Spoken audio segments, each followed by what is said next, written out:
后来过来，啥是好心开有雷针，啥是甲方便当作随便，来看这件就会知。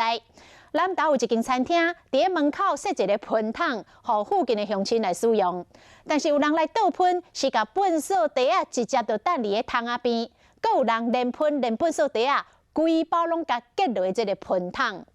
餐厅装设着监视录影，发现一天落来，有袂少人是糟蹋人的好意，所以决定要来公开这个无公德心的画面，要来遏制着排放气。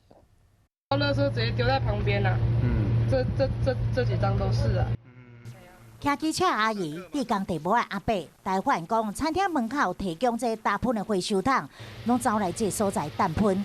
但是因为人咧，规地打喷就放伫个桶仔顶面，也阁有人倒完喷了后，把这粪扫地啊乱等。给你方便当做随便。餐厅的业者原本是好意，互附近的居民有一个方便倒喷的所在，想袂到这无公德心的民众遮尔多。我们都要从喷头再把垃圾捡起来丢。如果每天这样的话，我们每天都要倒。这不是我们的范围。民众的行为若是制造粪扫，也阁引来猫仔狗仔乱咬，增加餐厅的困扰。每届拢爱阁帮忙清理，因打出这监视器影像，希望警告民众，唔通互你方便当作随便。